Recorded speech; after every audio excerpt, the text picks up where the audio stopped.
Hey everybody. I was gonna make a quick video. At least I hope it'll be quick. Um, I was gonna share my ideas with you. I've already put them on my website, but I figured putting them on here kind of get it out there. Anyway, I'd like to first off thank my boss for this nifty little shirt. It may be loud, but I like it. It's something neat. Um, First off, I got this thing sitting right over here from my wife's parents' house. Now, it was hers when she was growing up. I figured I could turn it into something more game related. All it was originally it was her brother's little Hot Wheels car kind of holder. Then she had her jewelry and whatnot in it. But I was like, I can do something with that. I'm going to attempt to zoom into it over there for y'all. Let's see.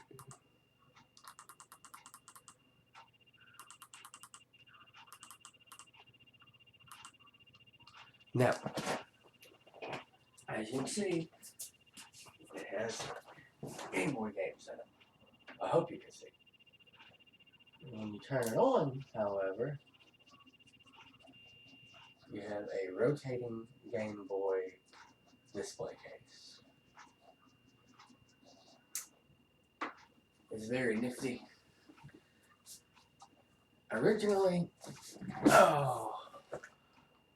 we had all our little Game Boy games in a folder.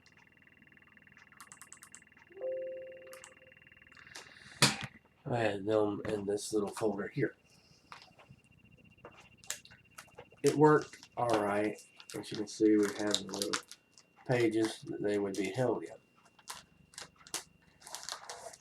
I figured, why not put them in something that would be more display-like?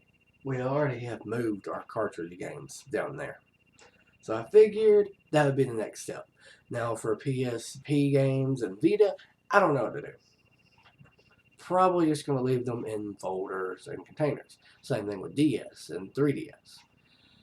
Until I come up with a way where I could display them and still have all them in there. Because it would not be easy to come up with another thing like that. I don't know if I'll ever see one again, but hey, there's that one. Anyway, we've gotten several games lately, which is making me get in the mood for going ahead and do a review for y'all. Sorry, I hadn't been up too long today when I started recording this. Anyway, now to get to my idea I've had, it's a simple digital game and store idea. And I will be putting it in the description will be the link to my full blog post. But basically, you picture yourself, you walk into Walmart or Kmart or anything like that. Maybe not Kmart, they don't even sell games here anymore. Maybe where you live, I don't know. But not here. So just for sake of argument, let's say Walmart, or Lord forbid, GameStop, but I'll get into that more later. You walk into Walmart and you go, or any retailer really, but let's say Walmart because that's where I had the idea. Looking at the cases over there, I was like, well, they could easily add a little picture, a little scannable picture of maybe a digital icon where you go up and say, I want that game. Oh, well, it's not there. So, well, you can tell them, I'll get a digital, that's fine. And bam. But I went deeper in thought later as I was fully getting the blog post written. You walk in and they scan the price and it'll be integrated completely differently to where you have three choices. You can buy the physical copy, you can buy the digital copy, or you can buy a demo/rental. Now, demos are free. They'll just scan it and give you the code for the demo, whatever. For rental is a little bit different. When you do rental, you'll pay something like, I haven't done the math, but I'd say 1% of the price or so, something. Maybe $1 or something like that. I don't know. But I'm going to go with there should be a percentage of each game. Because you go in there and you look at, oh, there's a $60 game. It should be a tiny bit higher than, say, an old $20 game. Or let's say they have a $10 game in there. It wouldn't be fair to pay a $60 games price for a $10 just to rent it, in my opinion. That's one of the problems with the rental companies, I think. They were Universal, and then, of course, they went sky high at the end, and they couldn't compete.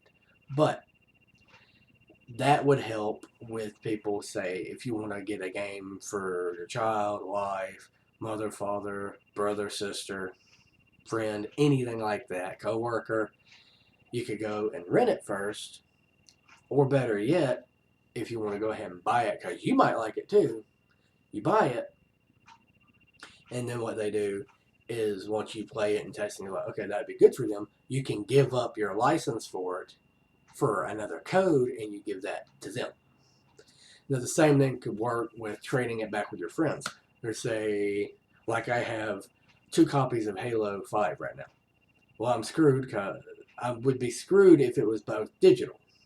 But they're both physical, so what I'm doing is getting rid of 1 copy, which apparently by this point I still have it, so if anybody does want a copy, I guess comment, yeah, I want a copy, I'm selling it for $20. That's about what I got in it, roughly, 20 and change. Anyway, but if it was digital, you'd be like, well, what do? I have to keep it. Just like I have a game called Life is Strange, which I love that game. I want a physical copy, but there ain't nothing I can do. But it was $10, so I don't really care. But with this, say your friend wants it, or you're sick of the game, or like me, you're like, I want a physical copy. I just have to have it. So you get a digital copy for a whole place for what would be your physical. So you get the digital copy, and you play it, and say you get halfway through the game or something. And then you go up to Walmart and go, oh, well, there's the whole thing. So what you would do is you would have to get them, they could maybe with them or GameStop disable your code, which I mean I explain a little bit better in the blog post. I separate these, but for time constraints, they could disable your code to where, say you went home, it's like a trade-in or a exact trade-in to where you give up your digital copy, they give you a physical copy, period. And if you go home after it's disabled and you try to play it like a digital game, it won't work. It'll just say you need the retail disc of this game to play this out. Then, of course, you pop in the legit disc, the retail disc, and then there you go. You're right back where you were. And you could probably even delete the digital version of it off it. Then it wouldn't have to be on there. Now, if you're on something like an Xbox One or PS4, that's not so much mandatory, especially with the Xbox One, because it's going to install it anyway. So, I mean, it works absolutely perfect with that, because it's going to take up space, period. So, it'd be on there. Now, another thing I want to talk about is the website is being upgraded right now a lot.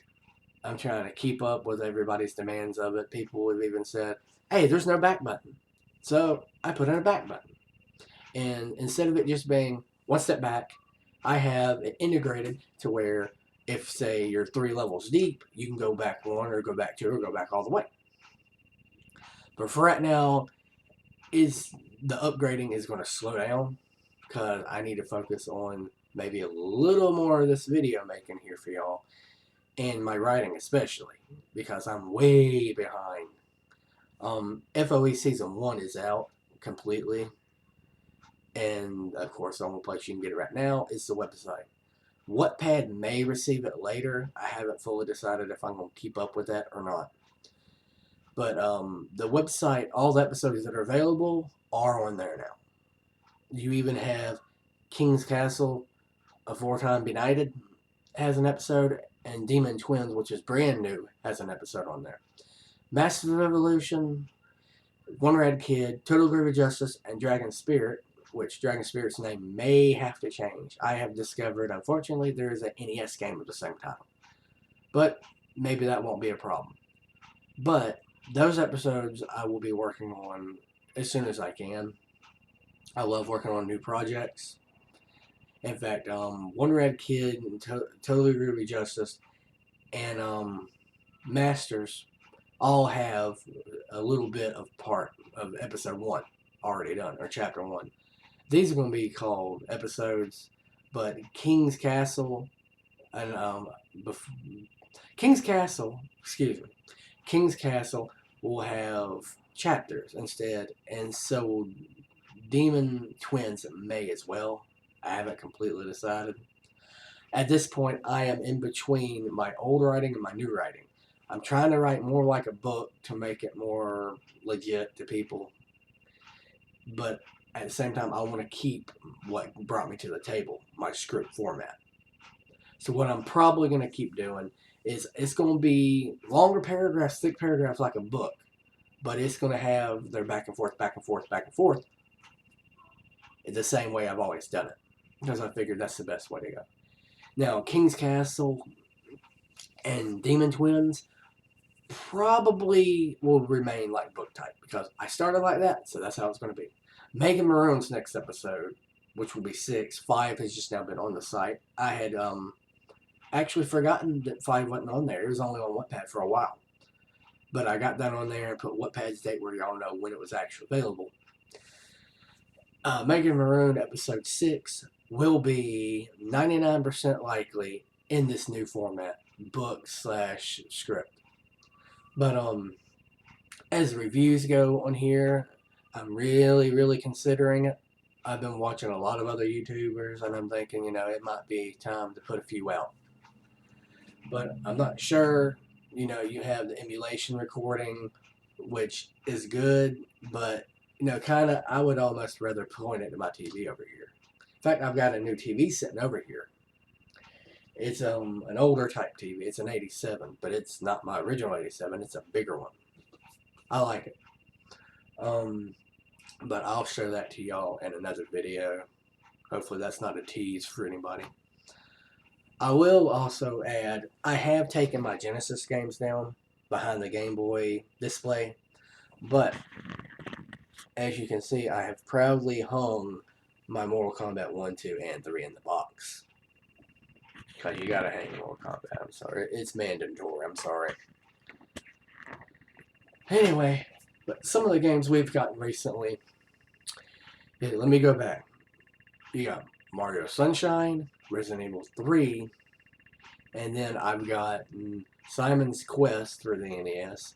I've got Mega Man 2. Now those 2 are coming in, so I don't know what's going to be the deal with them. I did get one game from Sadie's Flea Market that didn't work correctly, but I'm thinking I just need to get the Dioxit. I've never used it before. In fact, I've never heard anybody pronounce it before, but I'm going to say Dioxit. D5, I believe, because GS or Gold or whatever is if they're all still, the contacts on the game cartridge or whatever you're spraying or still should be gold, have the gold. But the D5, I think, is just a general use one that should fix the problem. However, I've also noticed that my copy of Dragon Power, which is the US version of Dragon Ball before it came here, it wouldn't work either. So I'm going to go ahead and say it may be them games. It's just kind of being eh. Now, the game that ain't working I got from over there is WrestleMania Challenge. And I really wanted that game. I've had it once. I don't know what happened to it. I'm just going to guess someone took it. I don't know. But the new one I have now is missing contacts in about the middle, about halfway through it on the top, and a little bit to not so much in the middle on the bottom side. But the other games we got that I have checked and they do work, I caught a second copy of Warzone, the WWF Warzone for PlayStation. Now, of course, if anybody's looking for that, I have that for sale somewhere as well. I haven't put it online yet, but hey, if you hear this and you want Warzone, better hit me up pretty quick, because I might just go ahead and give it to somebody. I don't know. I saw it $17 online. I'm not going to be asking for that. Probably, I don't know, 15, 10. It don't have the book, and that's the biggest problem. I got the new one, a new copy. It had the book. So, but the reason I got it is because it was Warzone, and it came with 2 other games that I was looking for. WCW NWO Thunder, and my best friend John's old game that he had for so many years. WCW Nitro, which was the very first wrestling game I think I ever had seen or played with him. And yeah, even today, still, when I look at that game, the manual of it, the disc of it, the box of it, even sometimes the back of it, it just brings me right back to 1998 at his house looking at that over there behind my street. But also, I have gotten Terminator 2 for Game Boy, and is of course in the case. I've got Cosmo Tank, Dexter's Laboratory, Disaster Strikes, I think is what it's called, for Game Boy Advanced. And then I have Speedy Gonzales for Game Boy. It was a old Game Boy title, so I'm like, these were something like $250 each, but I got 4 of them, so I got a little bit of a deal on it. I also got a nifty little memory card here. And don't worry, I'm not going to get like old Pat the NES Punk and go all, let me show you everything. Although that is very tempting, mind you. I do like the video idea of going to a flea market and saying, this is what I'm getting. Or coming home and saying, this is what I got. But, let me think. Am I leaving anything out? Yes, I am. I got Halloween Town High. I mean, it's not a game, but I mean, I figured I'd mention it. I'm not going to mention other movies. Yeah, well, Dead Like Me. I had to buy it, you know. I've never seen it, but with the Grim Reaper walking across the street with people, it looked pretty cool. Too bad it ain't a game. I love that. I would bought that as well. But I bought Halloween Town High, and I remembered, you know, I actually had borrowed a name from Halloween Town for one of the Lightning villains. So, yeah, for legal reasons, I went ahead and changed his name. Oh, behold, the new name is actually a real name. It's, of course, the character Calabar Bradley, which I can't use that. I know I can't use it. I've used it since 1998 when the movie came out. But, you know, I combined some of the actors' names as kind of a tribute to him for helping, you know. I mean, he wasn't there, but he was on screen, and that's what made me get the idea for the character. Essentially, it's kind of the same character from the Halloween Town series and the Lightning. Pretty much. I mean, he'll have the same kind of attitude and everything else. Be confident, but he'll be wicked. But I mean, you know, what good villain isn't, right? Disney or not. So, I mean, his new name will be spelled Kalommas, which Calamus, I think, is how it'll be pronounced. Or Calamas. Which all I did was I just took, you know, Cal, like from the second movie, or Calabar, the first half of it, and just sliced it, and then put Thomas, and sliced it, and put it together. Thomas being Robin Thomas Glassman's middle name, or his show last name.